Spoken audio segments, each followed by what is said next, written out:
আমরা সংসদে আইন কি জন্য চাই যে সংসদে আইন পাস করতে হবে, এই প্রশ্নটা আমাদের প্রায় করা হয়। এই প্রশ্নের সম্মুখীন আমাদের হতে হয়।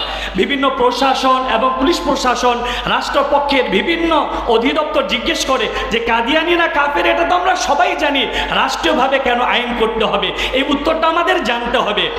কারণ কাদিয়ানিরা হচ্ছে কুখ্যাত কাফের, কিন্তু তারা নিজেদেরকে মুসলিম দাবি করে, তাদের উপাসনালয়কে মসজিদ বলে থাকে এবং তারা তাদের কার্যক্রম বাংলাদেশে স্বাধীনভাবে চালিয়ে যাচ্ছে।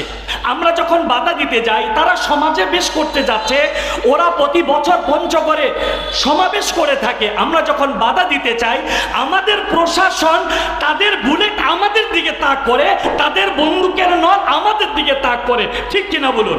তার একটাই মাত্র কারণ, সেটা হচ্ছে রাষ্ট্রীয়ভাবে তাদেরকে অমুসলিম ঘোষণা করা হয়নি।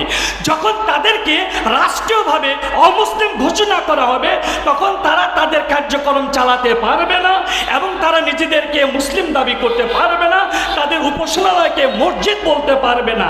তারা তখন তাদের কার্যক্রম চালাতে গেলে আমরা শুধু পুলিশকে একটি নোটিশ করব, আমাদের পক্ষ হয়ে পুলিশ তাদের বিরুদ্ধে অ্যাকশনে যাবে। এটাই হচ্ছে রাষ্ট্রীয়ভাবে তাদেরকে অমুসলিম দাবি করার একটি ন্যায্য দাবি, ঠিক কিনা বলুন? এখানে দাওয়াত ছিল আমার ভাই আল্লামা ডক্টর এনায়েতুল্লাহ আব্বাসী পীর সাহেব জনপুরি। উনি মুরাদনগরে প্রোগ্রাম থাকার কারণে আসতে পারেননি। ওনার আপন ভাই, আমি ওনার প্রতিনিধি হিসেবে এসেছি, তাই ওনার কিছু কথাই আপনাদের সামনে তুলে ধরার চেষ্টা করছি। কাদিয়ানিরা অমুসলিম, এটা আল্লাহর সংবিধানে আল্লাহ স্বীকৃতি দিয়েছেন। তাদেরকে যারা অমুসলিম সন্দেহ করবে, তাদের ঈমান চলে যাবে, তারাও কুখ্যাত কাফের হয়ে যাবে, এটা আল্লাহ স্বীকৃত।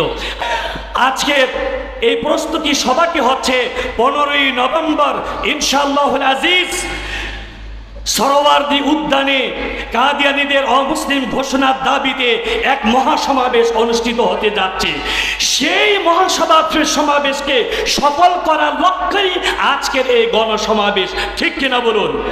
আমার ভাই আল্লামা ডক্টর এনায়েতুল্লাহ আব্বাসী প্রতিদিন বাংলাদেশের প্রতিটি মাহফিলে এই সোহরাওয়ার্দী উদ্যানের এই মহাসমাবেশ সফল করার জন্যে মানুষকে ওয়াদা করাচ্ছেন। আলহামদুলিল্লাহ, তিনি আমার মাধ্যমে আপনাদেরকে মেসেজ দিচ্ছেন যে আপনারা এখানে যারা উপস্থিত হয়েছি আমরা প্রত্যেকেই ইনশাআল্লাহ 15ই নভেম্বর সোহরাওয়ার্দী উদ্যানে উপস্থিত হবে সশরীরে, ইনশাআল্লাহ। রাজি আছি তো? আমরা প্রতিদিন, সারাটি বছরের প্রতিদিনের প্রতিটি রাত, প্রতিটি দিন, প্রতিটি মাস, গোটা বছরটা দুনিয়াবি কাজে ব্যয় করছি, ঠিক কিনা বলুন? আমরা সারাটি বছরের মধ্যে আমাদের জীবন প্রবাহের দিন থেকে একটি দিন কি আখিরি নবীর খাতমে নবুয়তের পক্ষে ব্যয় করতে পারবো না? তাহলে এখানে আমরা ওয়াদা করছি, আমরা 15 নভেম্বর অন্য কোনো কাজে সময় দিব না, সশরীরে আমরা সেই সোহরাওয়ার্দী উদ্যানে সশরীরে উপস্থিত হব ইনশাআল্লাহ। কারা কারা রাজি আছি হাত তুলে দেখান। নারে তাকবীর, নারে তাকবীর। খাতমে নবুয়ত আন্দোলন। আমার ভাইয়ের আরেকটি বক্তব্য বলে আমি ইনশাআল্লাহ ইতি টানছি। আব্বাসী সাহেব একটি বক্তব্য বাংলার মুসলিমদের মনে বসিয়ে দিয়েছেন, সেটা হচ্ছে খাতমে নবুয়তের আন্দোলন সবচেয়ে বড় আন্দোলন, খাতমে নবুয়তের জিহাদ সবচেয়ে বড় জিহাদ। আল্লাহ তাবারক ওয়া তাআলা এই জিহাদের একনিষ্ঠ কর্মী হিসেবে আমাকে সহ আপনাদের প্রত্যেককে যেন কবুল ও মঞ্জুর করেন, বলেন আল্লাহুম্মা আমিন।